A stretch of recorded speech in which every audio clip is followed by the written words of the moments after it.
Seigneur Jésus, toi le Dieu créé, toi qui es l'auteur de la vie éternelle, toi devant qui nous courons, Seigneur, toi qui es l'amour de notre vie, comme nous l'avons chanté, Seigneur, nous venons à toi. Nous venons à toi tel que nous sommes, Seigneur, parce que ce n'est pas nous qui t'avons choisi, mais c'est toi qui nous as choisis, Seigneur. Nous venons à toi, ô Dieu, pour qu'en nous il puisse y avoir un éveil, pour que l'amnésie de la chair puisse nous quitter, que nous puissions nous éveiller comme étant des fils et des filles. Nous venons à toi, Seigneur, pour que le monde n'ait aucune emprise sur nous. Pour que, oh Dieu, ce qui n'est pas la parole ne puisse pas être compté au milieu de nous, Seigneur. Nous venons à toi, Père, pour que tu puisses délivrer les captifs, Seigneur. Nous venons à toi, oh Dieu, pour que tu guérisses les malades. Nous venons à toi, pour que tu nous amènes dans une réelle expérience avec toi. Nous venons à toi, Seigneur, afin, Père, que chaque promesse rédemptive de Christ puisse être notre partage. Bénis cet instant, oh Dieu, alors que ta parole va sortir. Est-ce que cette parole puisse avoir un impact sur nos vies? Que cela adoucisse notre caractère. Que cela, oh Dieu, puisse nous rendre tendres devant toi, Seigneur. Que cela puisse nous rendre flexibles au mouvement de l'esprit. Que cela, oh Dieu, réconforte nos âmes. Bénis nos enfants, Seigneur. Nous les amenons à toi, Père. Pour que, oh Dieu, il n'y ait pas sur l'influence de Sodome ni de Gomorrhe. Mais qu'il y ait l'influence d'Élohim sur la montagne avec Abraham. Qu'il en soit ainsi. Là où il y a un besoin, une requête, Seigneur. Tu ne changes pas tes voix, Seigneur. Pour voir aux besoins de ce peuple qui est venu te rencontrer. Mets l'homme de côté, Seigneur. Qu'il n'y ait aucun homme qui parle, Seigneur.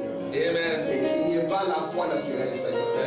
Laisse que les surnaturels viennent, Seigneur. Amen. Et qu'ils puissent agir. Amen. Amen. Encore de le Père.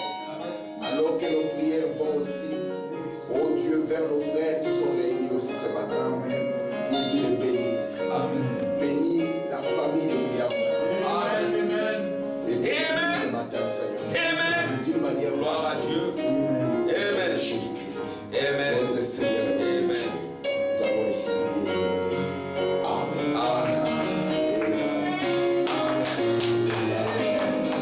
Alors que nous sommes debout, Actes au chapitre 19, du verset 23 jusqu'au verset 36.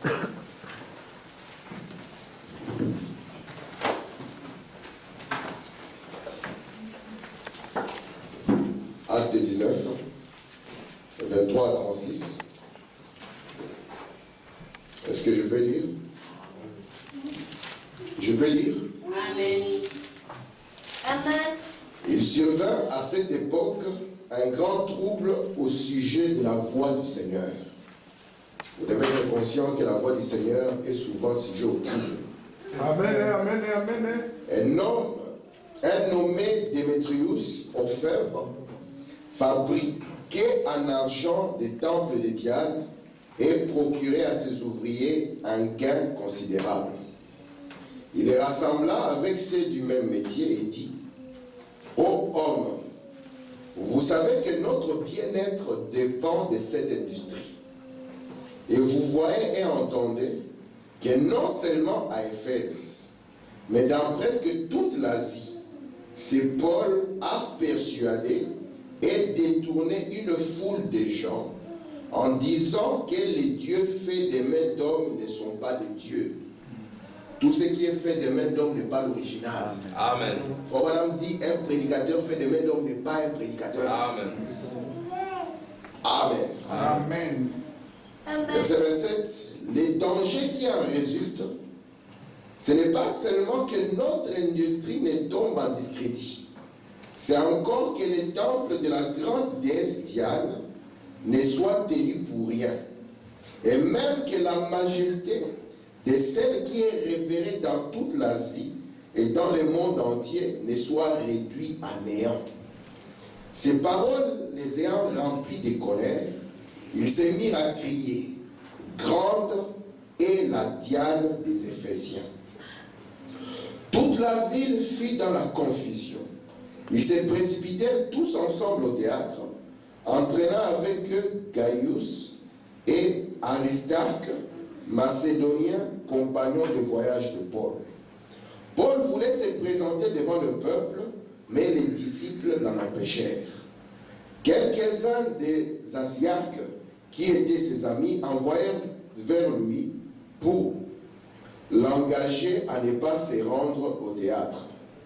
Les uns criaient d'une manière, les autres d'une autre, car le désordre régnait dans l'assemblée, et la plupart ne savaient pas pourquoi ils s'étaient réunis. Alors on fit sortir de la foule Alexandre, que les Juifs poussaient en avant, et Alexandre faisait signe de la main, voulait parler au peuple.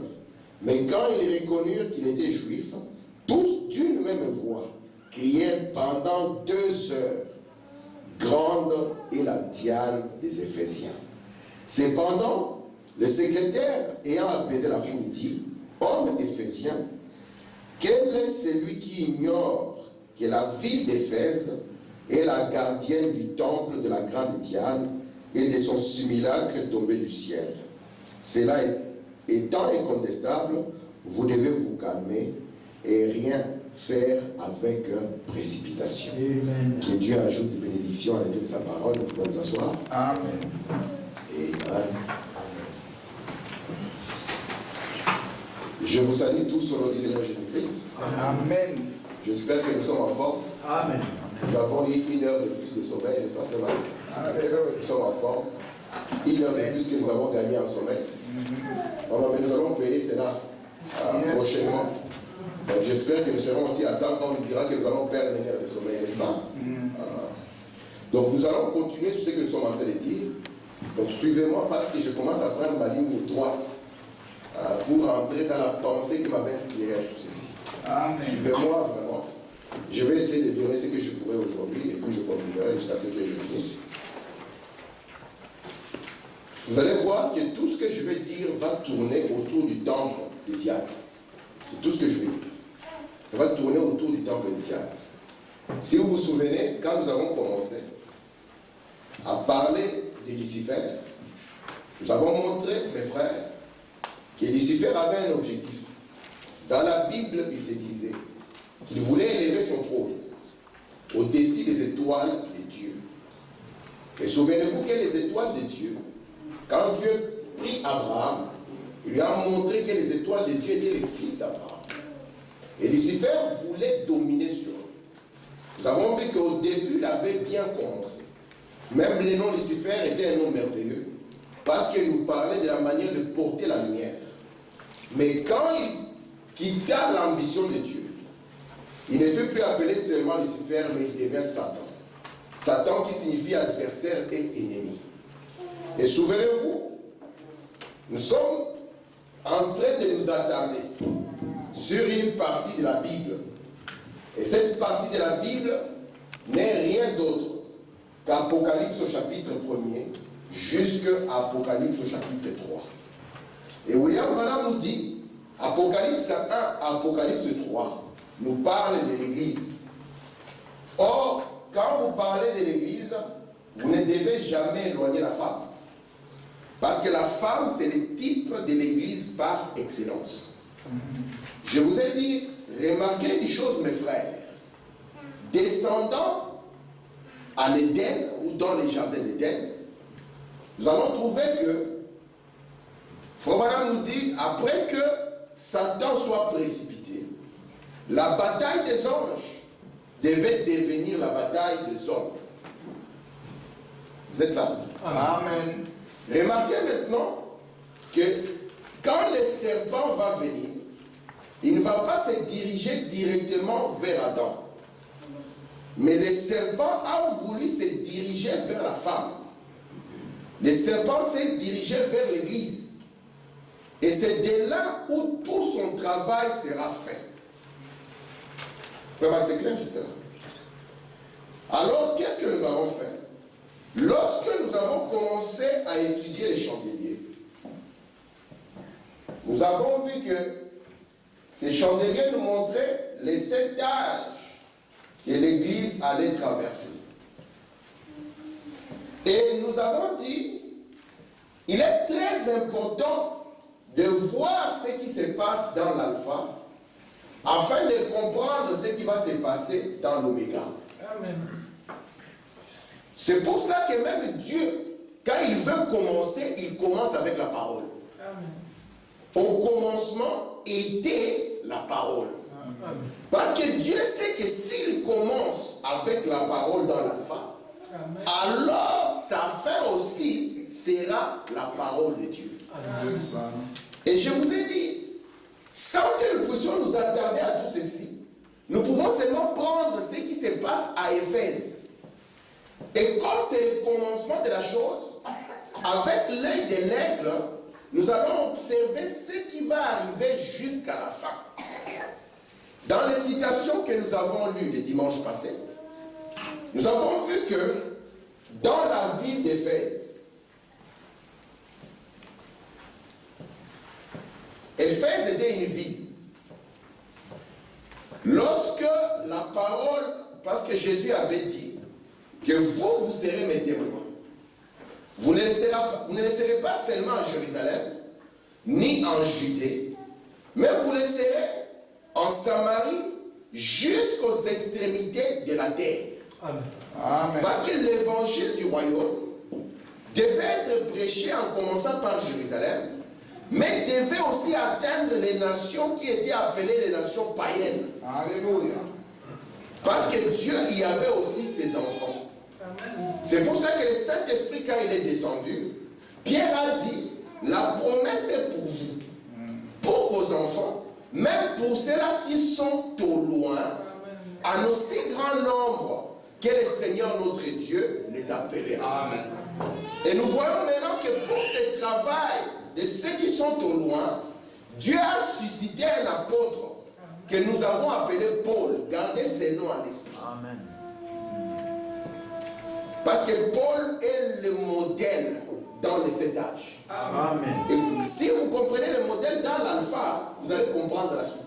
C'est pour ça que je vous donne que l'alpha. Afin que vous puissiez seulement le comparer à l'oméga. Mais si vous voyez une différence, sachez que ce n'est pas la chose. Amen. Branham, quand il vient, il vous dit, j'ai prêché comme Paul. Alléluia. Mot à mot, exactement comme Paul. Remarquez maintenant, Paul, quand il va arriver à Éphèse, il va prêcher dans cette ville. Or, la ville d'Éphèse, selon l'écriture d'Acte 19, avait en son sein un temple. C'était le temple d'une déesse. Ce n'était pas d'un dieu, mais c'était le temple d'une déesse. En d'autres termes, une divinité femme. Amen. Voilà, on dit Dieu n'est pas une femme. Amen. Il dit Dieu est un homme. C'est pour ça qu'au commencement, il était la parole. N'est-ce pas? La parole a été faite chair. Et quand la parole a été faite chair, elle a produit un homme. Remarquez, nous avons vu que avant la chute, quand Dieu avait créé l'homme et la femme, nous savons qu'un esprit, il les a appelés du nom d'homme.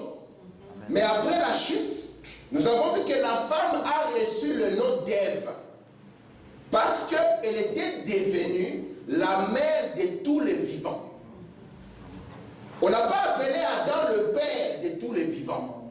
Mais on a appelé l'Église la femme, la mère de tous les vivants. Et lorsque nous avons regardé ce que l'Église a engendré, nous avons vu que l'Église a engendré 2 semences.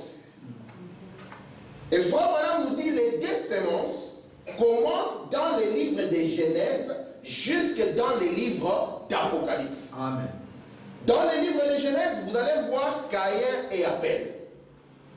Lorsque vous allez continuer, vous allez en arriver au point où vous allez arriver à Abraham. Vous trouvez encore les 2 semences qui sont manifestées. Ismaël et Isaac. Vous allez continuer, vous allez trouver Jacob et Esaü. Vous continuerez encore, vous allez trouver Jésus et Judas. de la même tribu, de la même maison. Vous continuerez jusqu'à la fin où vous allez trouver la prostituée et l'épouse.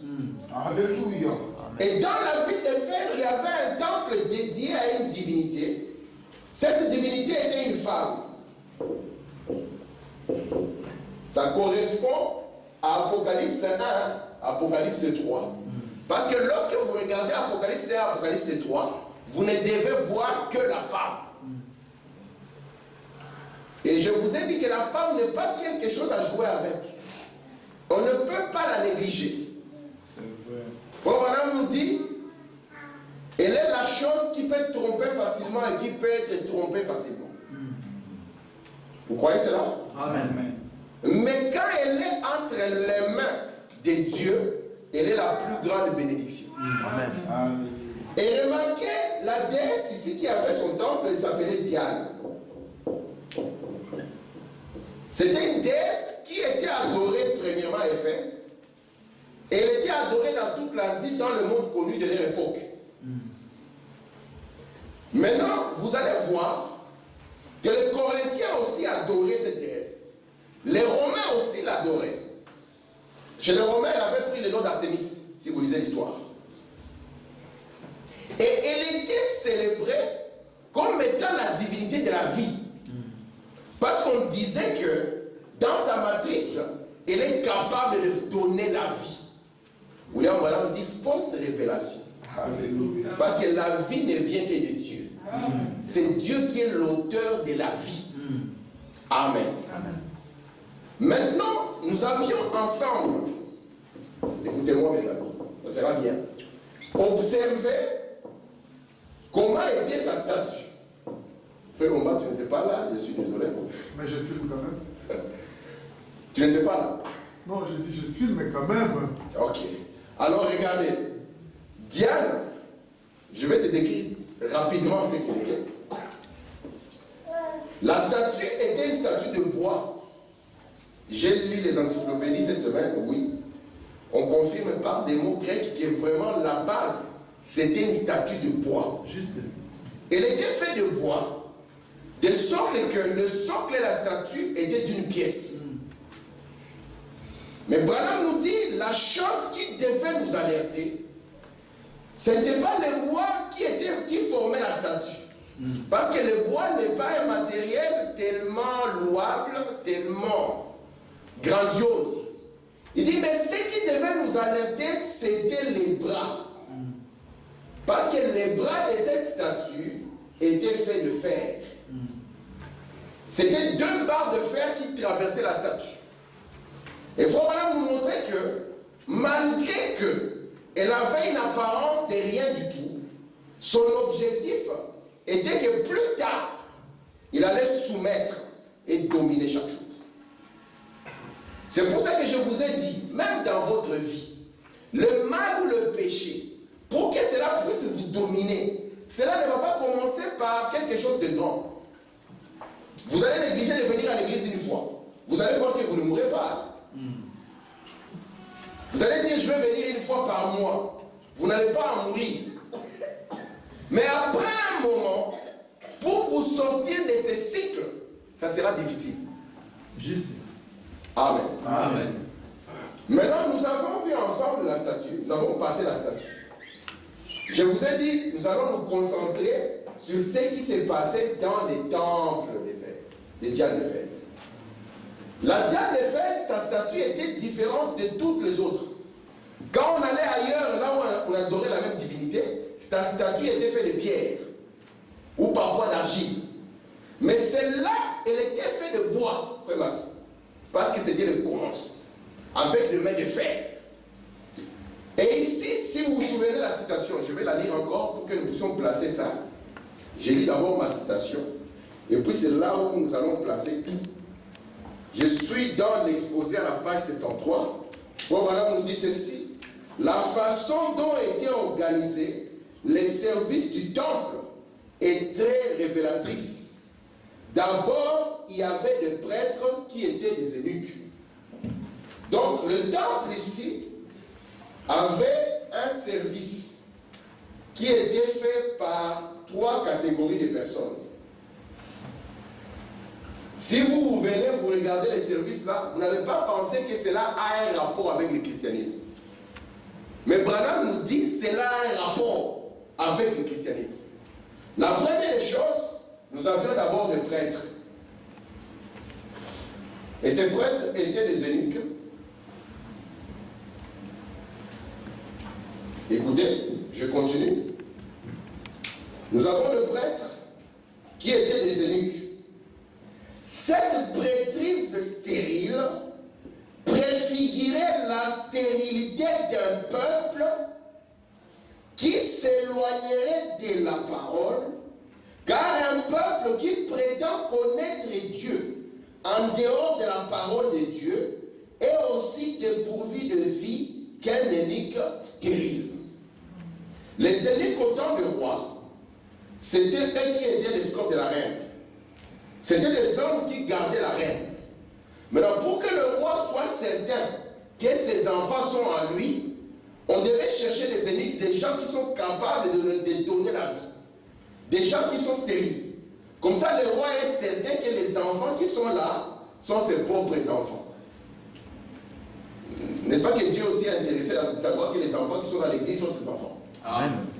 Et Branham nous dit que les prêtres eunuques étaient des stériles.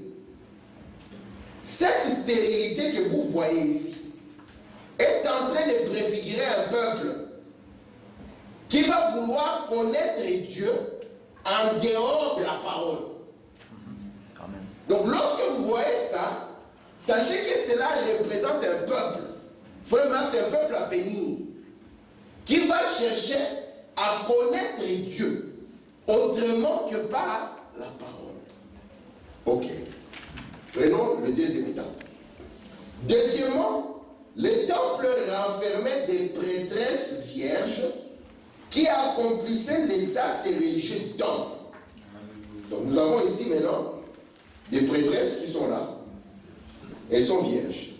Vous savez que vierge signifie pureté. Ça signifie quoi vierge dans la parole de Dieu? Ça signifie sanctifié.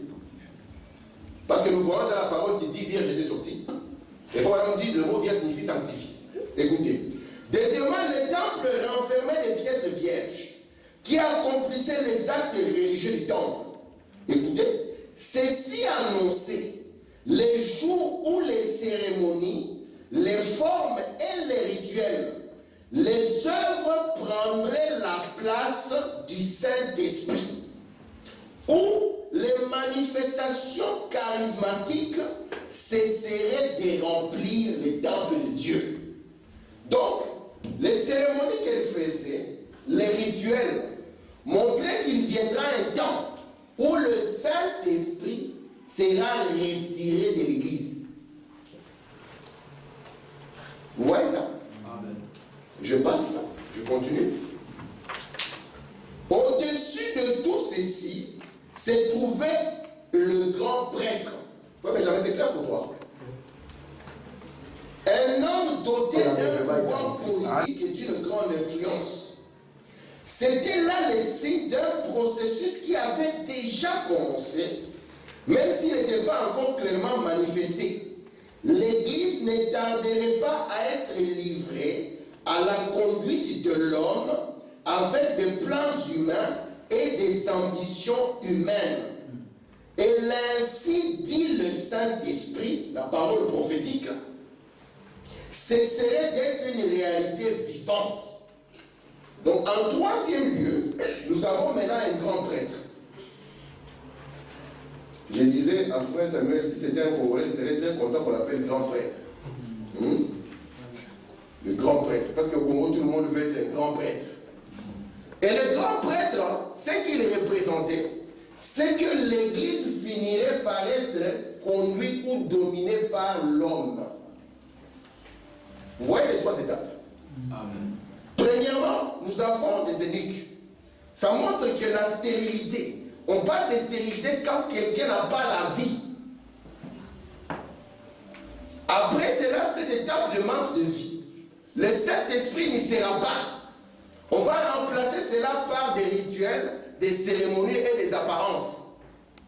La troisième étape, c'est qu'il y aura un grand prêtre qui va vous mater et qui va dominer sur vous. Écoutez, frère, voilà. Qu'est-ce que cela signifie? Écoutez, il dit, soumis à tous ces personnages, se trouvaient les esclaves du temple qui n'avaient d'autre choix que d'obéir à la hiérarchie religieuse. Qu'est-ce que cela signifie? Sinon que les clergés en place allaient un jour réduire en esclavage les laïcs au moyen de manœuvres politiques avec l'aide de l'État, en remplaçant la parole et l'esprit par des credos de dogmes et des conduites de sonde, pendant que les dirigeants se prélasseraient dans une richesse mal acquise et jouiraient de plaisirs souillés, et que les pauvres gens du peuple, qui selon Dieu devaient être servis, deviendraient des serviteurs. Est-ce que vous voyez les 3 étapes pour amener les gens à être dominés? Maman, c'est clair pour toi? Est-ce que c'est clair pour vous? Vous pouvez voir ça? C'est clair. Donc maintenant, soumis à tout ceci, nous allons trouver maintenant, c'est là qu'on appelle les esclaves. Les esclaves de quoi? Les esclaves de ce temple, les esclaves de l'église, qui eux n'auront aucun autre choix que d'obéir. Arrivé à cet esclavage, il faut d'abord, premièrement, que vous puissiez accepter cette stérilité, cette prêtrise des eunuques.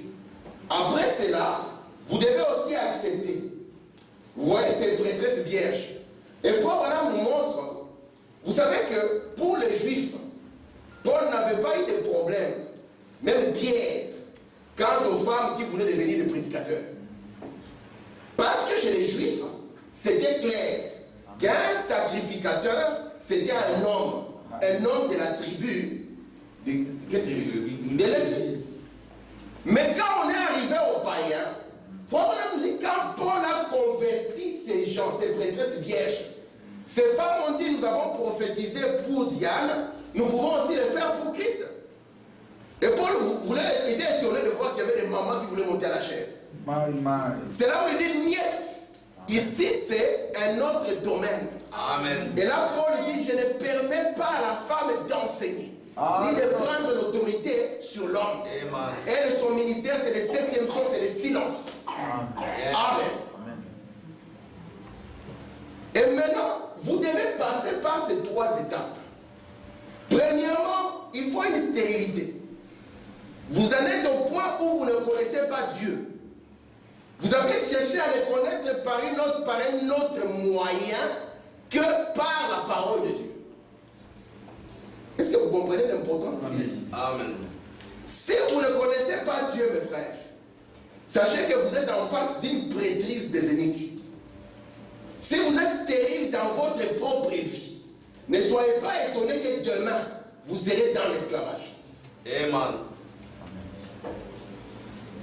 Maman, c'est clair. Nous devons premièrement connaître Dieu. Et le connaître par la parole. Pas le connaître en dehors de la parole. Je vais le faire. Je suis dans le message comment l'ange est venu vers moi et sa commission. Paragraphe 104. Frère Madame dit ceci. J'ai dit voilà. J'ai compris Seigneur. J'ai dit donc ça c'est vraiment la vérité. On peut avoir des dons sans connaître Dieu. C'est vrai. Amen. C'est vrai, voilà. Amen. On peut avoir des dons, mais on ne connaît pas Dieu. Tu pries pour un malade, il est guéri. Tu parles là, tu as une vision. Mais quand tu as connaître Dieu, tu ne le connais pas. Un jour, il y a un garçon qui avait sa Bible en main. Il a dit à Branham, il dit, toi, tu ne connais pas la Bible. Branham lui a dit, oui, tu as raison, je ne connais pas la Bible, mais je connais l'auteur. Alléluia. Parce que l'écriture tue, mais l'esprit vivifie. Amen. Branham dit, vous pouvez avoir des dons, parce qu'en ce jour-là, beaucoup viendront et diront, n'ai-je pas fait ceci? Mais il dirait, retirez-vous de moi, parce que vous m'êtes inconnu. Amen. Amen. Amen. Écoutez, frère, madame, dans l'expectative, paragraphe 39. L'homme ne peut connaître Dieu par la connaissance. L'homme connaît Dieu par la foi. Amen. La seule manière pour l'homme de connaître Dieu est sur les terrains de la foi. Amen. Si tu crois, a dit Jésus, non pas seulement si tu dis un credo, ou si vous êtes baptisé de telle ou telle manière, mais si tu crois. Amen. Parce qu'un homme peut joindre l'église, accepter la doctrine de cette église, Voilà. mais vous pouvez connaître une doctrine sans connaître Dieu. Amen. Et si vous ne connaissez pas Dieu, cela est un danger devant vous. Amen. C'est vrai. Ça montre qu'il n'y a pas de vie en vous. Vous êtes un peuple qui a essayé de le connaître en d'autres manières que par la parole. Écoutez-moi, mes frères. Dans la commission de Moïse, paragraphe 31, Frère Madame dit ceci. Je n'ai pas d'instruction du tout. C'est que j'ai fait cette remarque sur l'instruction il y a quelques instants. Je n'essaie pas de défendre mon ignorance. Mais ce que j'essaie de dire, c'est qu'on n'a pas besoin d'instruction pour connaître Dieu. Amen. Il faut un cœur soumis pour connaître Dieu. Amen. Vous n'avez pas besoin d'avoir été à l'université. Si frère Ama a eu l'occasion d'y être, vous n'avez pas été, ne soyez pas jaloux. Amen. Ne soyez pas frustrés. Amen. Vous pouvez quand même connaître Dieu. Amen. Parce que le plus important, peu importe le voie que nous prenons sur la terre, la chose la plus importante est de connaître Dieu. Amen. Or, la connaissance de Dieu, c'est un mystère pour cet âge ici. Amen. Au jour de la voix du 7e ange, Apocalypse 10, verset 5, le mystère de Dieu sera révélé. Amen. À l'ouverture de ce 7e sceau, nous devons connaître qui Dieu est. Alléluia. Et si nous ne savons pas qui Dieu est, mes frères, la première étape a commencé. Amen. Amen. Amen. Très bien. Très bien. Regardez frère Madame ici, dans les actes du Saint-Esprit. Amen. Vous voulez Madame dit ceci. Quand Daniel a vu une vision, paragraphe 151, et qu'il a dit, les méchants continueront à être méchants dans les derniers jours. Mais ceux qui connaîtront leur Dieu feront des exploits. Il parlait de ces temps-ci. Savez-vous ce qu'un exploit? Les exploits de la foi. Ils opéreront des signes et des miracles. Mais les méchants continueront à être méchants. Il lui fut dit, ils feront la navette de la connaissance augmentera. Mais c'est le livre Daniel, toi vas te coucher, et tu te tiendras au dernier jour. Mais ceux qui seront intelligents, ils y se tourneront vers Christ. Ils brilleront comme les étoiles du ciel, à toujours et à perpétuité. Amen. Daniel a parlé des derniers jours. Il a dit que c'est dans ces temps-là où ceux qui connaîtront leur Dieu, ils feront des exploits. Et voilà, me dit, c'est quoi les exploits? C'est les exploits de la foi. Amen. Parce que vous les connaissez simplement par ces sens qu'on appelle la foi. Amen. Amen. Merci Seigneur. Amen. Apocalypse, livre des symboles. Frère Max, j'ai fait un effort maintenant. Alléluia. Les prédications sont là. J'ai fini, ils sont là. Ah, maintenant, on a dit on va faire les choses comme vous l'avez demandé. Et j'aimerais que vous puissiez les suivre. Amen. Parce qu'il en va de vous-même. Les gens se sont contentés de dire je maîtrise. Mais si vous n'avez pas une expérience où vous connaissez Dieu, en dehors du groupe, vous êtes fichu. Amen. C'est vrai. De sorte, même nos enfants ici. Amen. Frère Aman a dit suivez la voie de vos pères. Et la voie de vos pères, c'est les suivre dans l'expérience. Amen. Parce que lorsque Dieu s'est révélé à Moïse, il lui a montré qu'il était le Dieu de ses pères, mais dans une expérience. Alléluia. Il lui a dit, je suis le père d'Abraham, n'est-ce pas? Le père d'Isaac et de Jacob. Amen. Mais je t'amène dans cette expérience du buisson ardent. Et frère Madame dit, puisse cette église devenir le buisson ardent. Afin que ceux qui la regardent voient Dieu. Voilà Dieu. Vous devez avoir une expérience, mes amis. Nous sommes arrivés au point où les gens, ceux qui contentent, c'est donner la main au pasteur et se joindre à une église.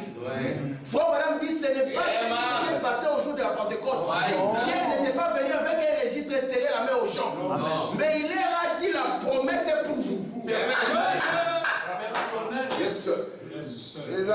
Je suis dans la soif. Très bien. Au paragraphe 130. William Branham dit ceci. Amen. Vous pouvez seulement connaître Dieu par une expérience. Amen. Vous ne pouvez pas recevoir ceci par des études. Amen. Je peux venir ici faire un tableau. C'est bien. Parce que la foi vient de ce qu'on entend. Mais nous avons vu que la foi, c'est quelque chose de subtil qui se passe dans le cœur du croyant. Où Jésus-Christ vient se révéler personnellement à vous. C'est ça le royaume. Amen. Bon, madame dit ceci, il dit, c'est par une naissance que vous le recevez. Très bien. Quelque chose que Dieu vous donne. Et ce que Dieu vous donne, personne ne peut vous l'arracher. Amen. Même si l'église dit, frère Max, on te met à la porte et on te livre au diable. Paul dit, je sers les dieux de mes pères. Selon la voie qu'ils appellent secte. Déjà, lorsqu'on a invoqué dans Acte 19 le voix du Seigneur, cela a produit des troubles. Comment est-ce que cela ne produira pas des troubles aujourd'hui? Ah ouais. Mais ceux qui connaîtront leur Dieu. Amen. Je suis dans le livre d'Exode, première partie, paragraphe 8. Jésus a dit, si un homme n'est né de nouveau, il ne peut comprendre le royaume des cieux. Il n'y a pas moyen de comprendre cela à moins que vous soyez nés de nouveau. Alors Dieu se révèle à vous et vous savez que vous êtes passé de la mort à la vie. En d'autres termes, vous êtes passé de la chair à l'esprit. Amen. Ça c'est clair? Écoutez. Personne ne peut appeler Jésus le Christ si ce n'est pas le Saint-Esprit. Le seul moyen pour vous de reconnaître que Jésus est le Christ, c'est lorsque le Saint-Esprit vous rend personnellement témoignage qu'il est le Seigneur Jésus ressuscité. Amen. William Branham dit, frère Max, quelle est la preuve de sa résurrection aujourd'hui? Tu vas me conduire là à Jérusalem. Est-ce que Jérusalem est au Congo? Non. Jérusalem est où? N'est-ce pas en Palestine là-bas? En Israël. Est-ce qu'eux ils ont créé à Jésus? Non. Ils n'ont pas un tombeau vide.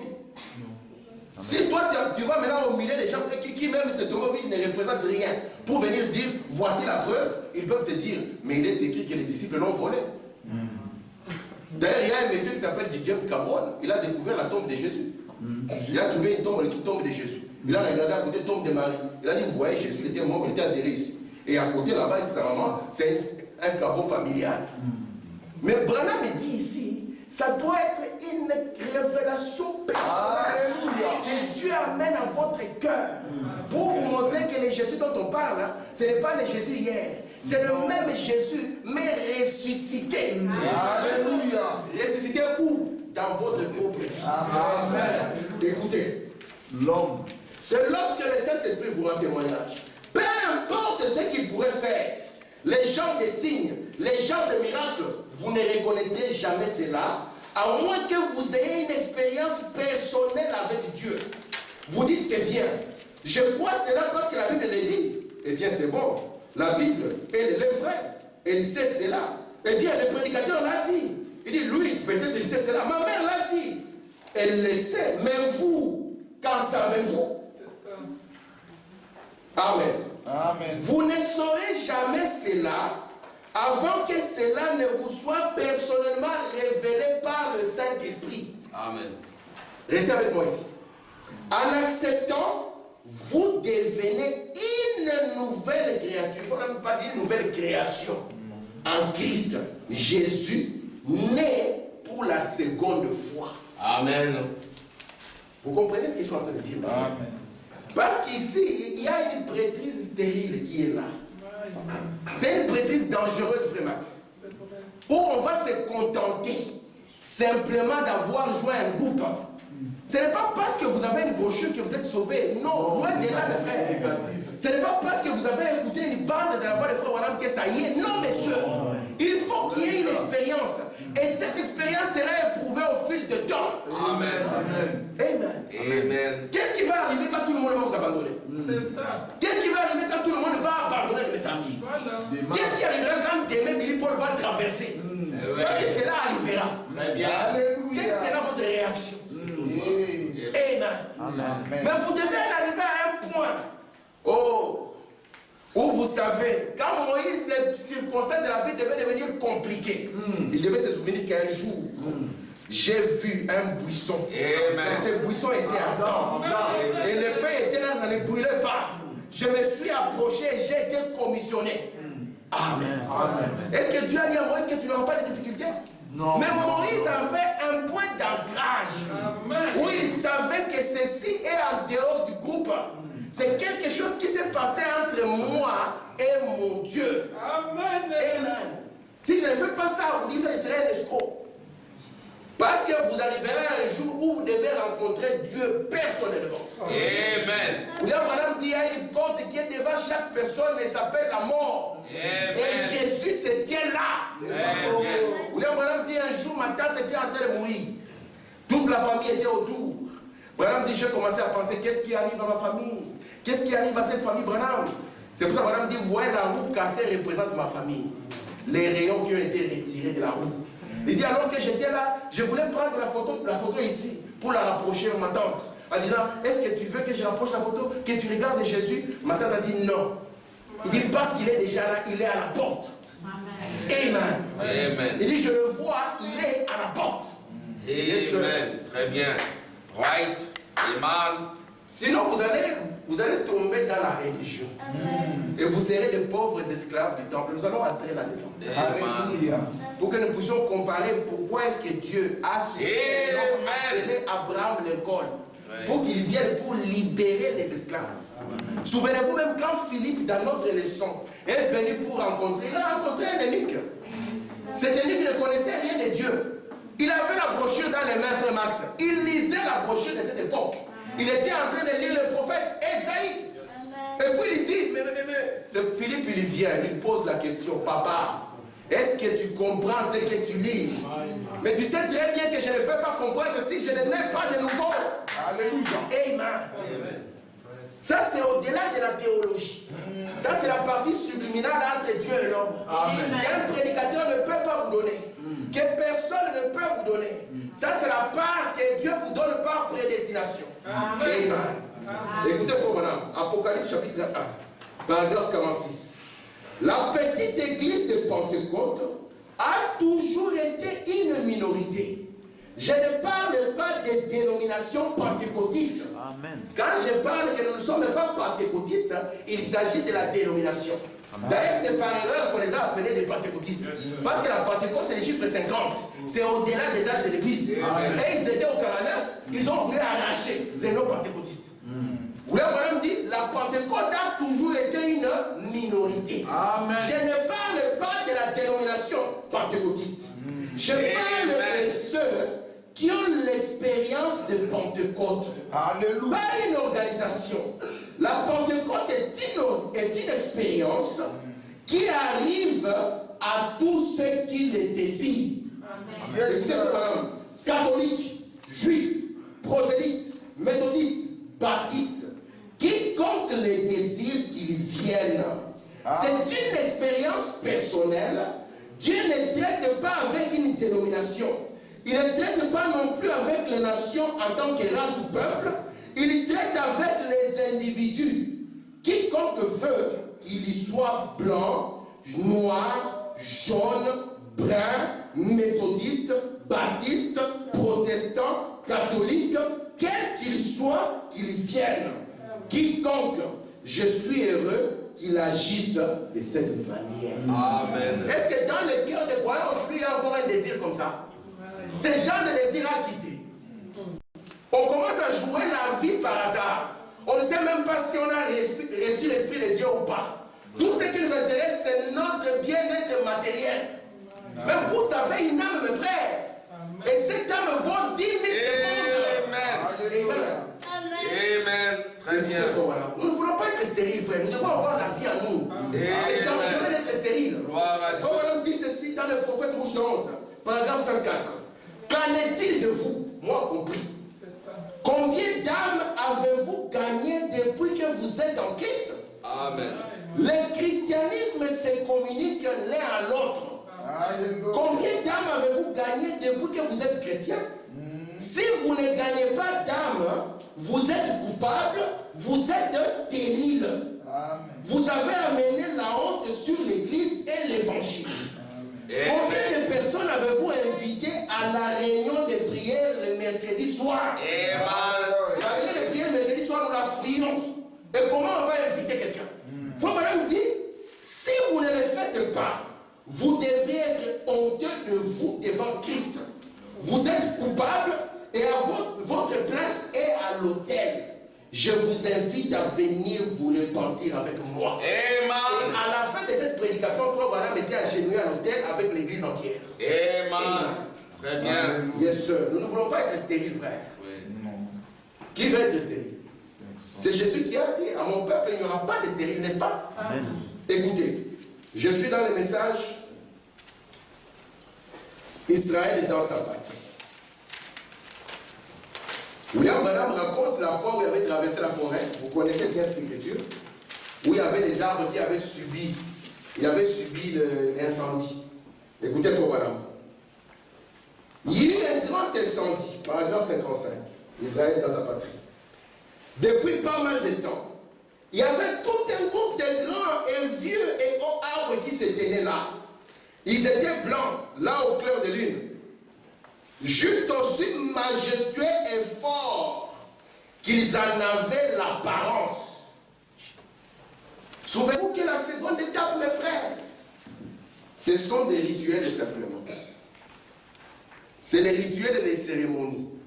On pense qu'être une sœur, c'est porter une longue jupe. Nous avons des gitans qui ne sont pas loin. Observez-le. Leurs dames ne mettent pas de pantalons. Elles sont toutes en jupe. Mais oubliez votre sac 2 minutes. Vous allez voir que la jupe ne signifie rien. J'ai vu quelques fois que les gitans sont venus, si les sœurs ont sauté chacune sur son sac. J'ai compris que tout le monde était au sac. Parce qu'on a compris que la jupe ne signifie rien. Porter une veste et une cravate, ce n'est pas ce qui fait de vous un prédicateur. Ce n'est pas ce qui fait de vous un frère. Parce que la seconde étape, faites attention. C'est que c'est les cérémoniales, les rituels, les apparences qui, eux, commencent à prendre l'importance. Il suffit qu'une personne entre, vous la jugez seulement sur l'apparence. Un frère me disait, je suis en train d'inviter une personne à l'église. La personne vient en pantalon. Il dit, mais une fois je lui ai parlé que la parole de Dieu interdit qu'une femme porte des pantalons. C'était la première fois de sa vie qu'elle entend ça.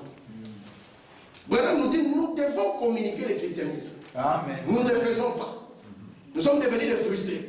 Qui voient quelqu'un, vous commencez déjà à les crucifier. Parce que c'est les cérémoniales et les apparences externes qui sont devenues pour nous importantes.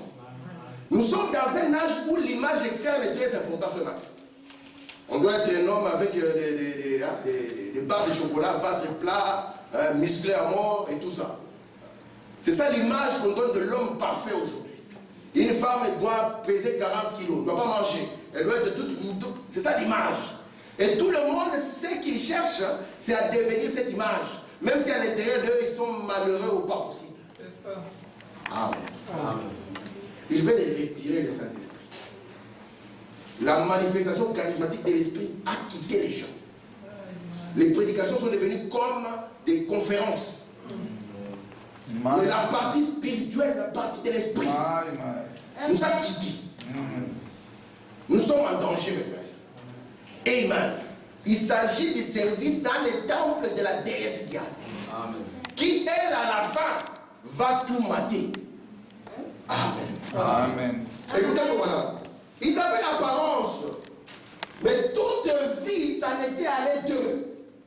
J'écoutais les vents hurlant, les vents descendirent. Le frère Armand nous a fait du bien le mercredi, la vidéo est déjà en place. Il nous a parlé du vent impétueux.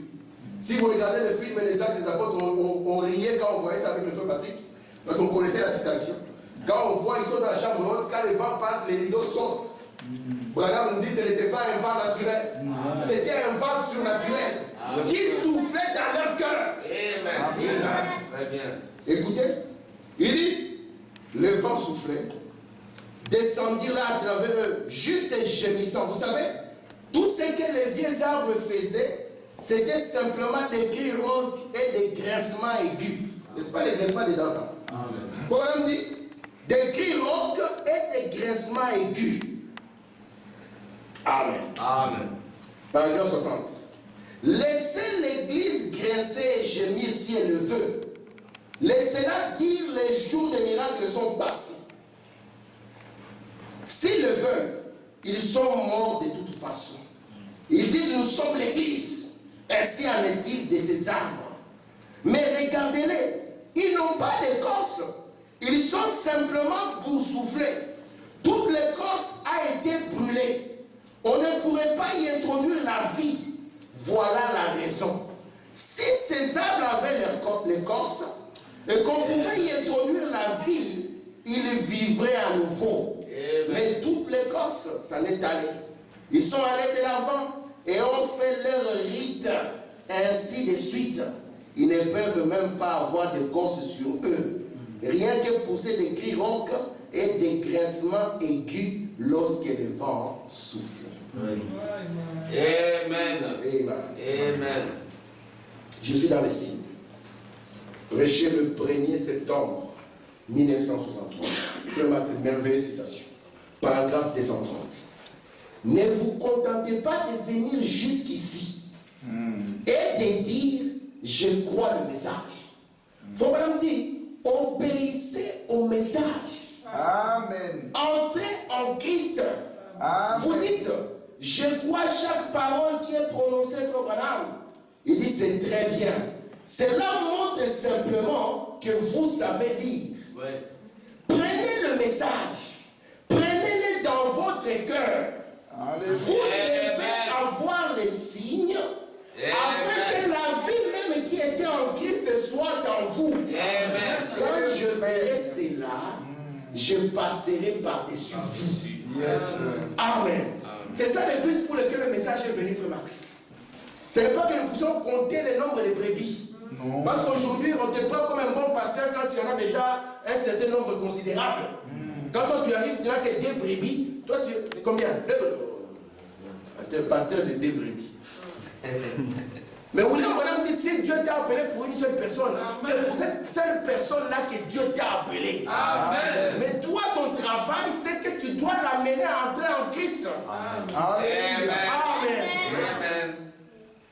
Qui est Dieu pour vous? Amen. Qui est votre Dieu? Qu'est-ce que vous adorez? Qu'est-ce que vous servez? Connaissez-vous cela?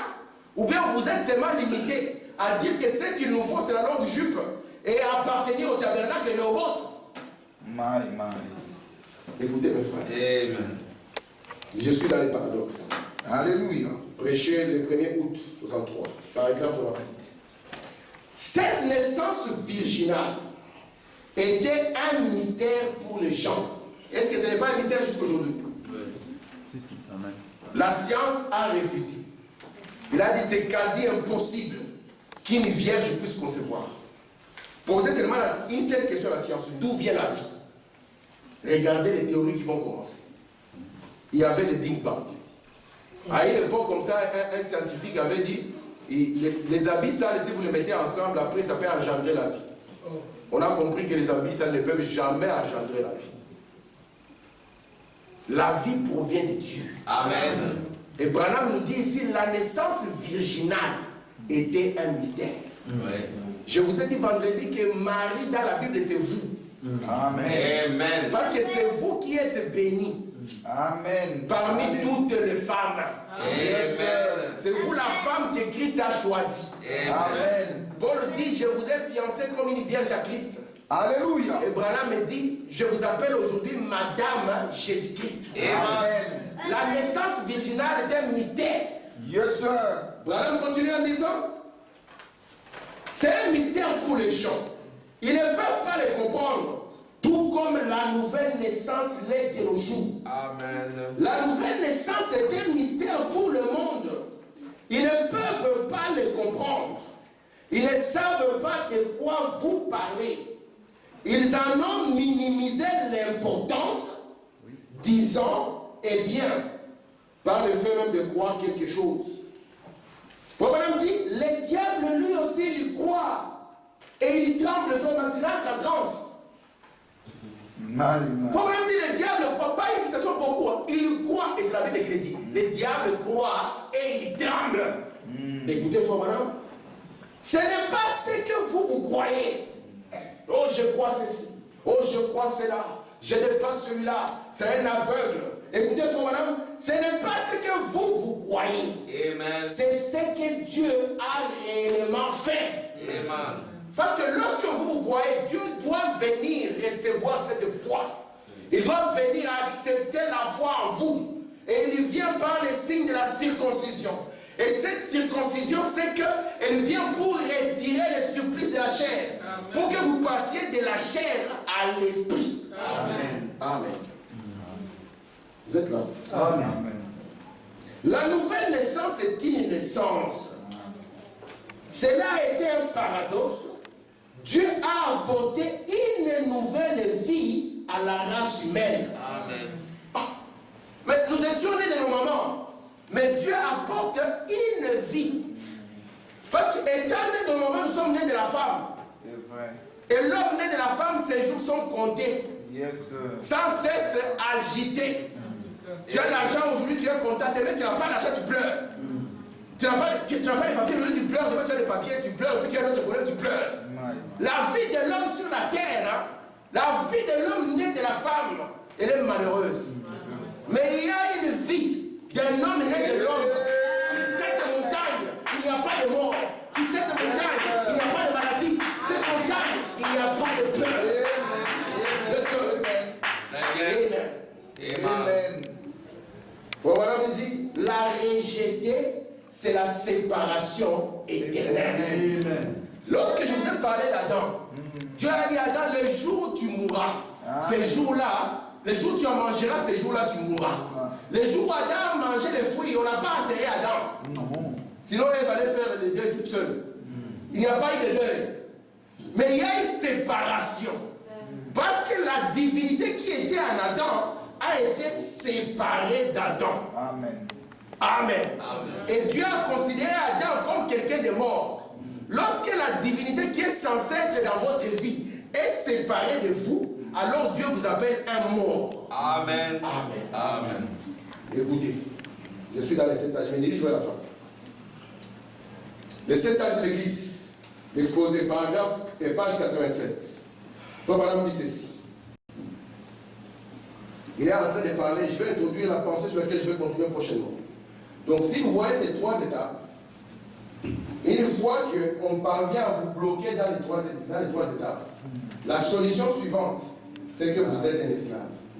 Et ce processus, c'est ce que nous appelons le nicolaïsme. Amen. Alléluia. Le nicolaïsme. Je vous ai dit que les sœurs Nicole, les 2 sœurs sont sauvées. Parce qu'avant, on pensait que c'était un Nicole qui était suscité pour faire ça. Mais voilà, me dit non. Frère Max, ce n'était pas un frère Nicolas qui a fait ça, non. Donc les sœurs peuvent garder leur nom. Frère Madame me dit, le nicolaïsme ici, il provient de 2 mots grecs. Ces 2 mots grecs, ça a trait à l'esclavagisme, mes frères. Amen. Je crois de tout mon cœur que Dieu n'a jamais voulu qu'il y ait des esclaves sur la terre. Amen. Dieu n'a jamais créé un homme pour qu'il soit l'esclave d'un autre. Donc si vous pensez que Dieu vous a donné qu'il soit votre esclave, vous êtes à côté. Amen. Et vous avez intérêt à naître de son royaume pour comprendre qu'est-ce qu'est la femme. Dieu n'a jamais voulu qu'un homme domine sur un autre. Ce n'est pas le plan de Dieu. Amen. Jamais. Comprenez-moi, Amen. frère. Et le danger et l'importance de ça. Dieu, c'est lui qui doit dominer sur ces gens. Amen. Et Dieu domine par l'amour qu'il manifeste dans son peuple. Amen. Parce que Frère Branham nous dit qu'une femme, elle est soumise par l'amour qui lui est projeté. Yes, sir. Elle n'est pas soumise par les coups de poing qui lui sont donnés. Elle est soumise par l'amour qui lui est projeté. William Branham dit, une femme aimée, c'est une femme soumise. Et Branham dit, si vous aimez tellement votre femme, ou bien que la femme aime tellement son mari, elle ne ferait pas des choses qui lui briseraient le cœur. C'est ce que notre prophète dit, vous le croyez? Amen. Il dit, si vous vous aimez tellement Christ, parce qu'aujourd'hui on n'aime plus Christ, c'est là, dans la tête. Le cœur est devenu vide. On n'aime plus Christ. Il suffit qu'il y ait, dans la Bible on dit que Judas avait commencé à chercher l'occasion favorable pour les trahir. Donc il cherchait une occasion. Quelle est l'occasion favorable pour trahir le message? Nous, dans les messages, il y a des travaux que nous ne pouvons pas faire. Ou bien que la femme aime tellement son mari, elle ne ferait pas des choses qui lui briseraient le cœur. C'est ce que notre prophète dit, vous le croyez? Amen. Il dit, si vous aimez tellement Christ, parce qu'aujourd'hui on n'aime plus Christ, c'est là, dans la tête. Le cœur est devenu vide. On n'aime plus Christ. Il suffit qu'il y ait, dans la Bible on dit que Judas avait commencé à chercher l'occasion favorable pour les trahir. Donc il cherchait une occasion. Quelle est l'occasion favorable pour trahir le message? Nous, dans les messages, il y a des travaux que nous ne pouvons pas faire. Amen. Je ne peux pas être barman, je suis désolé, je ne peux pas être barman, c'est très difficile. À moins qu'on me mette du côté où je peux servir que du coca. Mais ça sera difficile. Quel est le bar qui va servir du coca? Amen. Très bien. Gloire à Dieu. Amen. Amen. Amen. Les Nicolaïtes. Frère Branham me dit ceci, je termine, j'introduis la prochaine étape. Il dit que ceci vient des deux mots, du grec. C'est pour ça que nous aimons l'étymologie, n'est-ce pas? Amen. Ça vient de Nikao. Et puis, de quoi? Vous voyez les deux mots, Nikao et Laos. Nikao qui signifie conquérir, assujettir, dominer, prendre son trône, l'élever. L'élever sur quoi? Sur le pauvre laïc. Parce que souvenez-vous ici que les esclaves n'ont aucun autre choix que d'obéir à cette hiérarchie. Amen. Ils obéissent, ils sont écrasés. C'est eux que Jésus avait dit qu'ils devaient être servis. Amen. Mais les pauvres qui devaient être servis sont devenus des serviteurs. C'est comme si Frère Lévi, il engage un monsieur pour que ce monsieur puisse être le chauffeur de son fils. Et puis un jour, Frère Lévi, passant par le même chemin, il trouve HAM au volant et le monsieur derrière tranquille. Alléluia. Mais moi, à sa place, j'arrête la voiture, je saute sur le monsieur. Mais il va demander HAM, comment ça a commencé? Parce que HAM ne connaissait pas qui est son père. Alléluia. Il était ignorant de qui il doit émaner, de la vie qui doit être en lui. Amen. J'ai lu ma citation. Très bien. Amen. Très bien. Les 7 âges de l'Église. C'est là où on va partir. Amen. Quels sont ces Nicolaïtes? Ces mots viennent de deux mots grecs. Nikao qui veut dire conquérir et Laos qui veut dire les laïcs. En clair, il y a quelqu'un dans l'église primitive qui faisait quelque chose pour conquérir les laïcs.